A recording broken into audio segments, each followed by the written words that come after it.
Welcome to the webinar on Polkadot Asset Hub. In this session, we'll go over Asset Conversion Pallet as well as Asset Transfer API. More specifically, we'll be looking at the functionalities offered by the Asset Conversion Pallet. We'll see how to interact with Asset Transfer API. We'll also look at a lot of live demos featuring assets, asset pools, and also building transactions that pay fees in different assets on Asset Hub. Now, asset hubs on Polkadot, Kusama, and their testnets, all of them feature the decentralized exchange powered by the Asset Conversion Pallet. It's a simple AMM based on Uniswap v2 logic. So I'm showing you here the snapshot of the liquidity pools that are available on Polkadot Asset Hub. So the Asset Conversion Pallet sort of enables you to create a pool between DOT and an arbitrary token registered on Asset Hub. So the important thing here, as you would have noticed on the slide, is that every liquidity pool always has DOT as one of the tokens in it, and then you have an arbitrary asset that is registered on Asset Hub as the other token. If you've attended the previous sessions in this Asset Hub webinar series, you would have more context on native assets on Asset Hub, as well as like foreign assets, which are assets from parachains, assets from other ecosystems like Ethereum, which were brought to Polkadot through the trustless bridges. So all of these assets that are not natively minted on Asset Hub, they are available through this foreign assets palette, right? So it's possible for you to create a pool between like DOT and these arbitrary tokens registered on Asset Hub. Just to reiterate, if you have like free balance in DOT as well as these tokens, you should be able to provide liquidity. You should even be able to create the pool and provide the liquidity if the pool is not existing. You should be able to remove the liquidity, and also you should be able to swap assets, right? So there are two key function calls. One is you say, hey, I have 10 DOT, swap it to this particular token. So that's the first call, swap exact tokens for tokens. Or the second one where, hey, I want 20 DOT, and this is the asset I have, swap it for me. So these are the two calls that are available, and these are the calls that the wallets as well as the front-end UIs that let you use when you're interacting with Asset Conversion Pallet. And for the wallets and for the user, basically, you should at any point of time, even before executing like the swap, you should be able to get the asset exchange price. This is done via a runtime call. And also you should be able to query the size of the liquidity pool. This is very important. Especially you wouldn't want to deal with pools that have very low liquidity, right? And yeah, so a couple of things I want to highlight about like creation of asset pool is that the first thing, it always takes the XCM location of these assets, right? So this XCM location makes it like very generic. So you could use the native asset on Asset Hub with its XCM location, as well as like a foreign asset that's coming from a different parachain. You could just use its like XCM location while creating this pool. Great. And also I mentioned, so one of the tokens in this asset pool should always be DOT. So there are checks to ensure that asset one is always DOT on Polkadot Asset Hub. All right, so when developing applications that interact with assets on Polkadot, or as a matter of fact, any chain that's built with like Polkadot SDK, it's important to understand the concept of planks, right? So planks are this smallest unit that any sort of asset can have. On Polkadot, you can see that 1 DOT equals to 10 to the power 10 planks, in the sense you can have up to 10 decimals if you're interacting with DOT as an asset. On Kusama, like you have 10 to the power 12 planks. KSM token can have up to 12 decimals.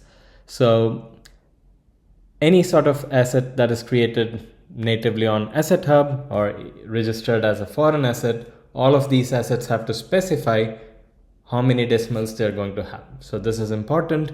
I thought I'll put this out there so that you get to understand like what you're seeing in the upcoming live demo. All right, so let's go to Asset Hub and then create some assets. All right, for this demo, we'll be using Rococo Asset Hub. So Rococo is a testnet for Polkadot. So I'm gonna fetch the account address right there and then go to Polkadot faucet. So this faucet gives you test tokens for almost all of the testnets that are out there. On Rococo, we are dealing with Rococo Asset Hub, and this is where I'm gonna get my test tokens, right? So let's do that right now. All right, let's check if the tokens have arrived. Yeah, there you go. I have the rock tokens there, which I could use to mint assets and do a lot of operations later on. Let's do that now. So I'm gonna navigate to the network, and then I have assets tab right there. And here I just click the create button, and then I provide the metadata for the asset that I'm creating, right? So in this webinar, I'm just gonna create an asset called as Asset Hub Webinar, I guess, and then with the respective symbol. And the important thing here is giving it like proper decimals. So the decimal values I'm choosing are on par with like .token. I'm gonna say any account holding this asset, the minimum balance that it should hold is like one Asset Hub Webinar token in a way. And then you'll have to pick the asset ID that has not been claimed by some other asset on Asset Hub, right? So that's what we're doing here. So I'm trying to find, there's a way for you to query the asset IDs on Asset Hub. So you could pick any other ID other than the ones that are already there. Fine, so let's create this asset with the asset ID 191. You could customize it further here. I'm just choosing the defaults. Fine, so I'm going to create the asset now by approving this particular transaction. Okay, there you go, the asset is created. I'm gonna refresh this window again and then navigate to asset ID 191 and see if it's minted on Asset Hub. Yeah, there it is. And now you can actually mint tokens to any address that you like to. So I'm gonna mint myself some tokens and then I'm gonna use these tokens later on in the asset pools that I'm creating. And yeah, so and also at the end of this webinar, we'll see how to pay fees on Asset Hub using the Asset Hub webinar tokens, right? So let's do that. Cool, so now my account has 10,000 Asset Hub webinar tokens. All right, so if you're a wallet developer or an application developer dealing with assets, the first step would be to query the asset metadata from the chain. Like this data is stored on chain. You should be able to query it and get information like you get the information that you've just entered, right? So the token description, the token symbol, the number of decimals, more importantly. So here I'm choosing this asset with the asset ID 8, and so I'm querying the chain and asking it for metadata, and this is what is returned. Perfect. And interesting to see that this asset has 3 decimals. Similarly, even foreign assets have metadata associated with them. Here I'm showing you the metadata of KSM token, which is on Polkadot Asset Hub.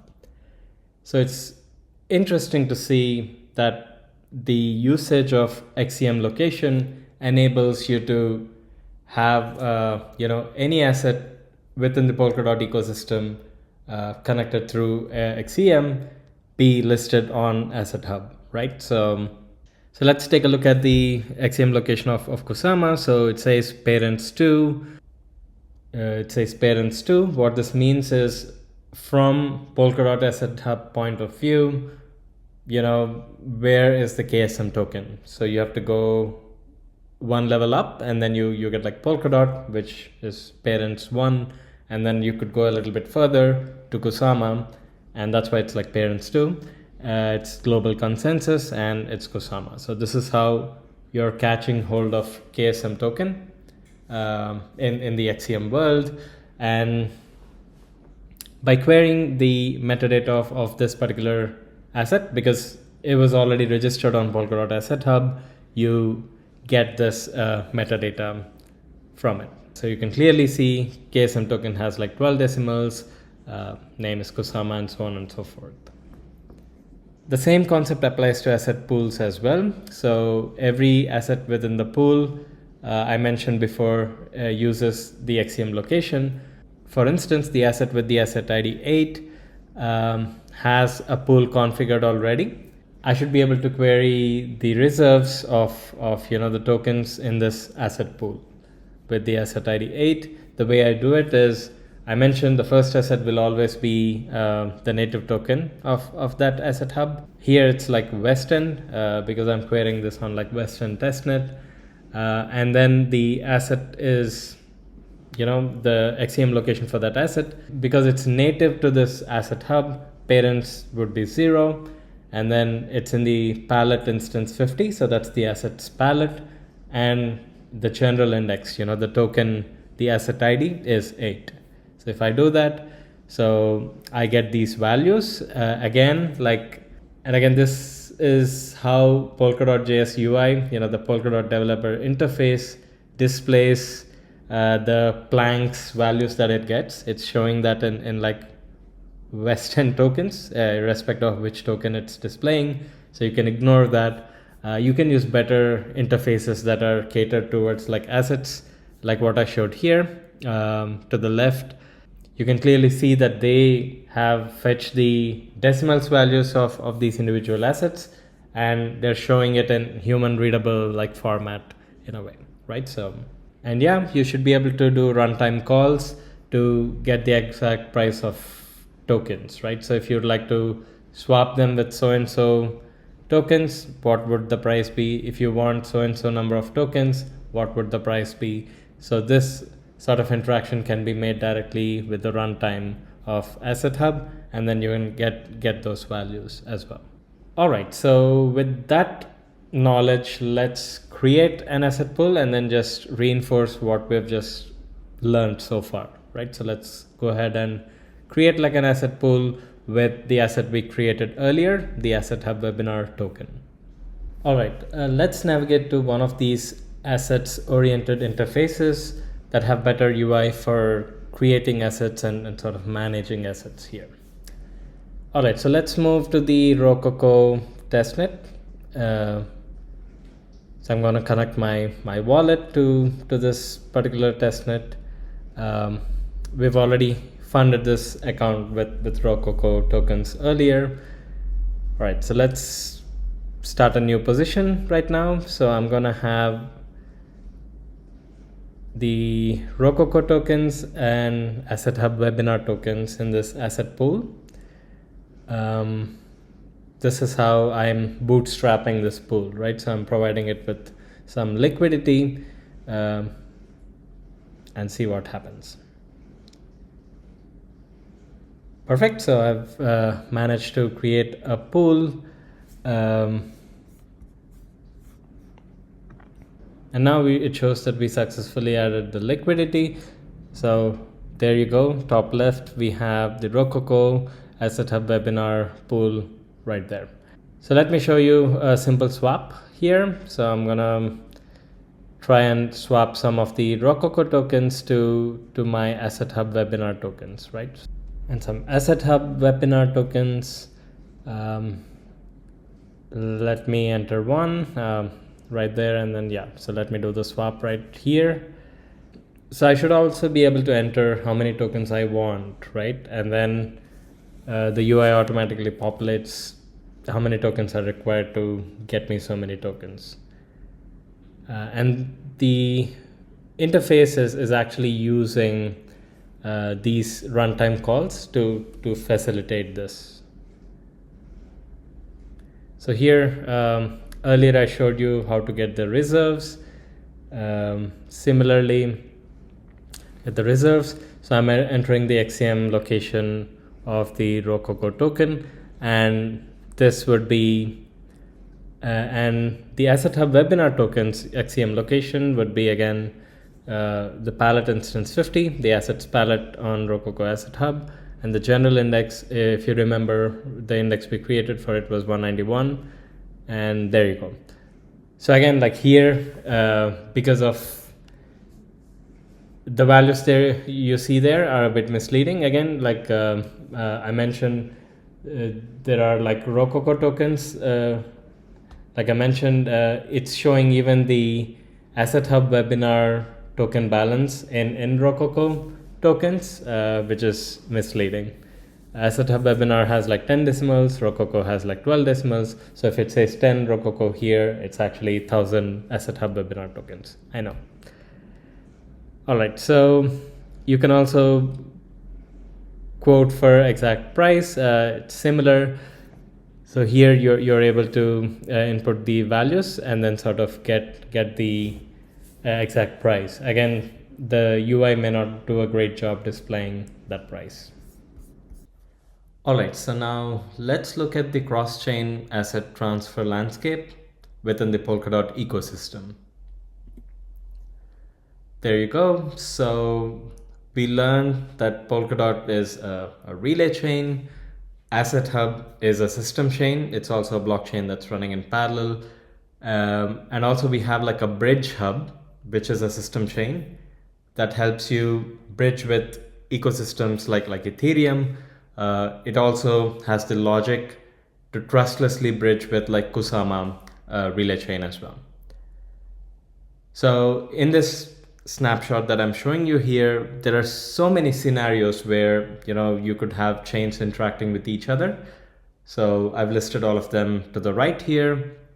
So for instance, if I have to send let's say a token that is minted natively on Polkadot Asset Hub to Kusama Asset Hub, so that would be system to bridge, right? So the token on Polkadot Asset Hub should be transferred via the bridge hub into like Kusama ecosystem in general, and the Asset Hub is one of the system chains on Kusama. So, and the same goes to transferring tokens from Polkadot to Ethereum, or receiving tokens from Ethereum to Polkadot. Now let me also show you different libraries or different palettes that the ecosystem uses for such asset transfers. First, we have the Polkadot XCM palette. So this is present on Asset Hub, and to be compatible with it, like every parachain that establishes a channel with Asset Hub also has the Polkadot XCM palette, right? So this enables you to send either teleport transfers where the assets are burnt on the source chain and minted on the destination chain, or you could also do reserve asset transfer where the tokens do not leave the source chain. So they're going to be placed on some sort of a sovereign account of the destination chain on the source chain, and the derivative token will be minted on the other side. So there are two different kinds of transfers possible. If you trust the other chain, you can teleport. If you don't have so much of trust in the other chain, then you would prefer a reserve asset transfer. So you can see the integrations that Asset Hub currently has. It's connected to 30 parachains, mostly bidirectional, and yeah. Okay, so another popular palette that is used by parachains is the X tokens palette. So every time you see an X before like a token, It's very likely using the X-Tokens palette. It's part of the Open Web3 stack, ORML, like, libraries. Yeah, for instance, like I'm showing you an example of parachain that uses X-Tokens palette. There it is to the right there. Yeah, and now if you attended like previous webinars, so the whole concept of foreign assets on Asset Hub, it's trying to create like a seamless experience for cross-chain transfers where all the parachains within the ecosystem use Asset Hub, Asset Hub to administer like the transfers of their tokens. So by minting their native tokens as foreign assets on Asset Hub, the interaction cross-chain is going to be made like seamless. There is an Asset Hub webinar especially tackling like this aspect of like fragmentation and how to overcome that with like Asset Hub. I highly encourage you to watch that. But anyway, so a couple of points I want to highlight about this is that the creation of this foreign asset is permissionless. So we have seen that in my previous session, a parachain can permissionlessly open channels with Asset Hub, and it can also permissionlessly register its native assets or any of the assets that it has on the parachain permissionlessly on Asset Hub. So it's all controlled remotely through XCM, owned and controlled by the native origin chain, right? So a trusted slice of Asset Hub is created. The asset can be teleported between native chain and Asset Hub, right? So given that Asset Hub is a system chain on Polkadot, it inherits the same level of security of the whole relay chain, right? So having that level of security gives the parachain, an option to trust it and sort of teleport its assets from its own chain to Asset Hub. So it can act as like a reserve of assets across the whole ecosystem. If parachains start to adopt this paradigm, then you'll see Asset Hub being like the center for the assets within the ecosystem. Okay, so foreign asset transfers. Again, like foreign assets is a palette instance of assets palette itself. You would see similar calls in this palette as well as like assets palette. And also Asset Hub has like asset pools. Now the liquidity provider tokens, like the LP tokens, if they have to make their way onto different chains within the ecosystem, so that would be the liquid pool asset transfers, right? So now how would you deal with such diverse, usage of palettes, such diverse trust assumptions within the ecosystem? How would you construct these XCM transactions, to transact with these 50 parachains that are running on Polkadot, another 50 on like Kusama, all these bridges that we have. So how do you sort of like seamlessly create these transactions? Because you as a application developer or like a wallet developer should not be worrying about like all of this dynamic setup of like, trust assumptions between parachains, relay chains, etc. You just want to have access to an API that sort of gives you an appropriate XCM transaction given a source chain and destination chain. And that's exactly what Asset Transfer API does. And so the Asset Transfer API is under active development. It sort of supports all these transactions for XCM v2, and v3 and v4, and eventually when XCM v5 is released, Asset Transfer API will also like support that. So it simplifies the construction of asset transfer transactions, a small set of methods for asset transfer, right? So this is what you would want as an application developer or a wallet developer. And the Asset Transfer API does this through an API registry.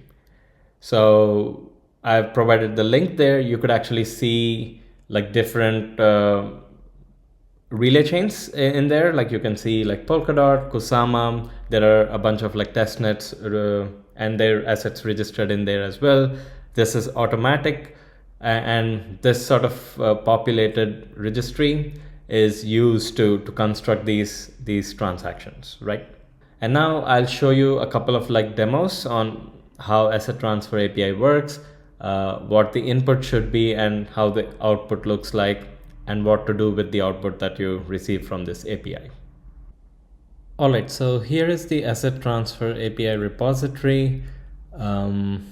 So you can take a look at the docs. So you have the documentation on how to use this repo.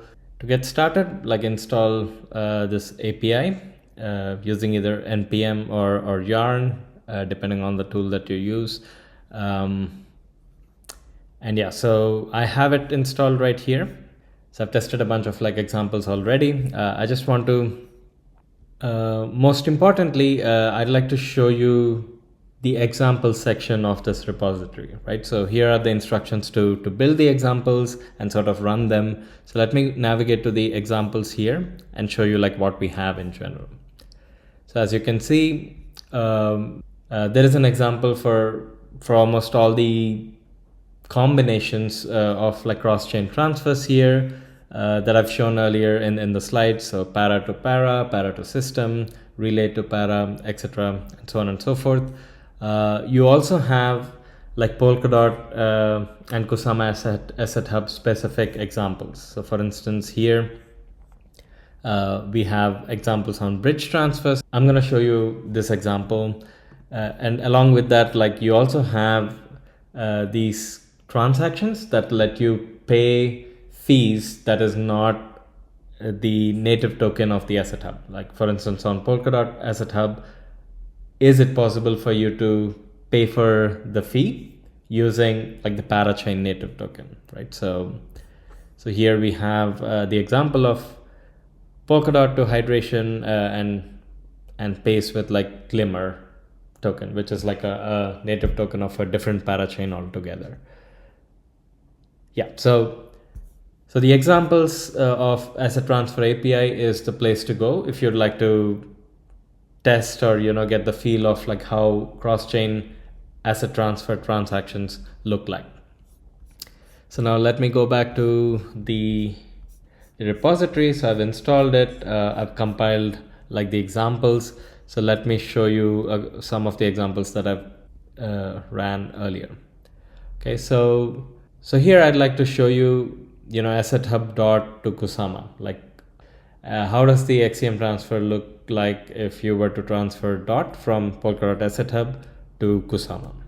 Okay, so the name is still statement, which is like the older version of Asset Hub, and the destination is Kusama. The direction is system to bridge. Transfer assets is the call, and yeah, and you have the transaction as well, which decodes to this, right? So I've shown you earlier how to interpret like the XCM message. So we're basically sending it to like Kusama parachain 1000, so that maps to the Asset Hub on Kusama. So you have the destination account ID right there, and the amount of dot you're sending there. Okay, so in Polkadot XCM, transfer assets is the call that is going to be executed. Fine. So the other thing I want to show you here is also building a transaction which pays for the fee in the non-native token on Asset Hub. This will be our interest for the later section of this webinar. So let me just show you like how this transfer looks like. So we have the origin chain, which is Polkadot Asset Hub or statement, and the destination chain is hydration, previously Hydra DX. So basically it's system to para, and you have the transaction constructed there. And it's interesting that the transaction format is payload, right? So this wasn't the case like previously. So this brings us to the concept of signed extensions, which are soon going to be called transaction extensions. So here is where you have the transaction and a signed payload. This payload is going to contain information that the destination chain can interpret and sort of like act on it. So yeah, so basically you have the XCM constructed, makes your life easier. So it's Polkadot XCM, transfer assets, And yeah, so you have the destination chain right there, and also like a payload which consists of the asset ID, the asset with which you're going to pay fees for this particular transaction. So this leads us directly into the next part of the webinar, where we're covering how to create transactions that pay for the transaction fee. That's not the native token of the chain. All right, paying fees in other assets on Asset Hub. So let's narrow down paying in other assets to Asset Hub. This could be implemented on other parachains as well. But yeah, we're going to look at the accounts on the Asset Hub, which can pay the transaction fee either in DOT, which is like the native token. It can also pay fees in sufficient assets like USDC, USDT. These are the two sufficient assets on Asset Hub right now. And our focus is on the third point right there.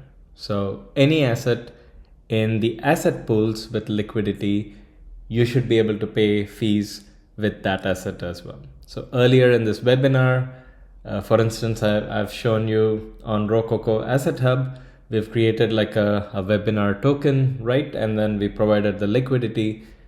Can I sort of pay for the fees using that webinar token instead of the Rococo Asset Hub's native token, which is ROC? So that'll be the focus for rest of this webinar. And this is sort of enabled by the charge asset transaction payment signed extension, or the transaction extension implemented in the Asset Hub runtime. Okay, so I have a link here which shows you a couple of examples on how to build this transaction. The examples, I've already shown you this from the Asset Transfer API, where a cross-chain transfer from Polkadot Asset Hub, paying fees in Glimmer. So there's a repository that contains like examples on asset conversion. You can use either Polkadot.js API, transaction wrapper, or subxt, or submit extrinsic like repo, because these are used because the Polkadot.js UI, the Polkadot developer interface, it's not capable of submitting signed extensions or transaction extensions yet. So you'll have to use, the available options here. So I'll be focusing on subxt.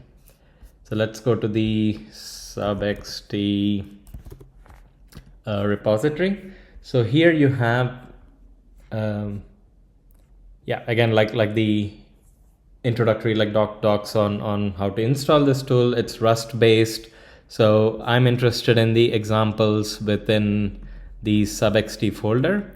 So if I go to examples right there, so there is this setup config for Asset Hub. Okay, so here I have an example that shows, how to set up like a transaction that's ready to be submitted through subxt tool. And here you see that it's tailored towards Polkadot Asset Hub.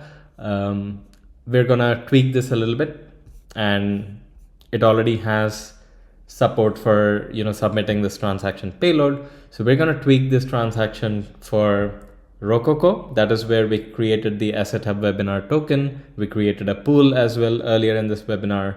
We're gonna use that Asset Hub webinar token to pay fees for the transaction that we're submitting to Rococo Asset Hub. So let's see how it looks like. To make these changes like really evident, I'll show you this GitHub desktop screen right here. So what I did was I followed the instructions on subxt repository to download the metadata of Rococo Asset Hub. So that's stationed in the artifacts folder. Fine. And then I'm connecting to the Rococo Asset Hub endpoint. So that's the Rococo Asset Hub RPC node. I'm connecting to that, and then so the transaction itself, what I'm submitting is testing fee payment with a token in asset pool. That's a remark that I'm sort of like minting on Rococo Asset Hub chain. So this transaction, the fees for it will be paid using my Asset Hub webinar token. So it's pallet instance 50. So that's the assets pallet ID. And then the index, like the asset index of Asset Hub webinar token is 191. We've seen that already. I'm not giving any tip right there. Fine. So let's go and submit this transaction. Yeah, but before we submit this transaction, we have to ensure the source account, like, the account we're using to submit this transaction from, it should have, the Asset Hub webinar tokens. So let's see if this account has them. So I'm being lazy here, so I didn't create a new account. Instead, I'm just using Alice, keys to submit this transaction. So the public key of Alice is right here. It has enough Rococo tokens to handle this transaction. And it has a bunch of assets. So it has this edu tokens as well, which I've used like previously to test for this particular webinar. So you can actually see that one of the, so I've already tested, fee payment with the token in asset pool. So I've used the edu token with the asset ID 149.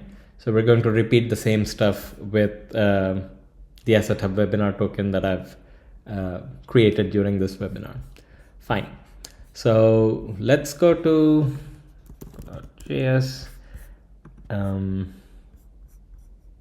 Rococo Asset Hub, assets, and then I'm interested in 191 webinar. Fine. So it has like 9,000 Asset Hub webinar tokens. So let me try to transfer some of them to the Alice account, right? So let's, okay, so that's the Alice.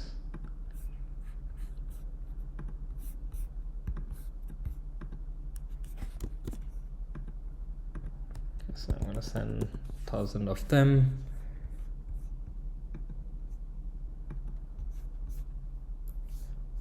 Okay, so this is a typical error, token cannot create. This happens when the maximum limit of assets a particular account can hold is exceeding. So there is a limit of number of assets that an account can hold by default, but that doesn't mean that's a hard limit. You should be able to submit a deposit on behalf of that account and sort of have that account hold that asset as well. So we do that through, and this is unrelated to what we're learning in this webinar, but just in case if you want to replicate the same example I'm showing with the Alice account on Rococo Asset Hub, you might run into this issue as well, and this is how you would resolve that. So let's go to assets, and then, so yeah, there's this touch other. I would like to ensure, so I would like to ensure 191 can be held by Alice. So what is the Alice account? There you go. There it is. So let me submit the, okay, so now I should be able to send the Asset Hub webinar tokens to Alice account. So let's do that.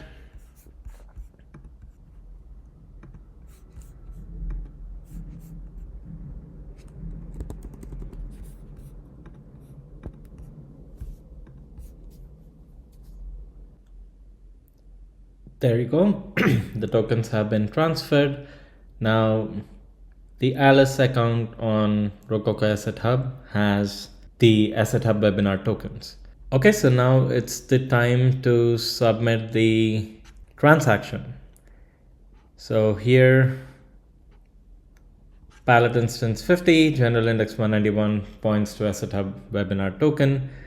So the transaction payload here is basically the remark that we're testing fee payment token with token in asset pool. Okay, now it's the time to submit this transaction. Let's go ahead and do it. Okay, the transaction is submitted. We could go check Asset Hub Network Explorer. As you can see, yeah, so a swap credit is executed for the asset 50,191, which is like our Asset Hub webinar token. It's swapped with like Rococo token, right? So, and then the asset transaction fee paid, right? So we successfully managed to submit a transaction and pay fees in the token, that are our own token, the Asset Hub webinar token. Now you can imagine the source account to be a sovereign account of a parachain, and you know, it could be like any asset from the parachain that can be used for paying the transaction fee on Asset Hub or on any other parachain which has a similar setup like Asset Hub. So I hope this webinar has been informative. If you have some feedback for the webinar format, or you know, me specifically, you could actually give that feedback right here. So see you in the next Asset Hub webinar then.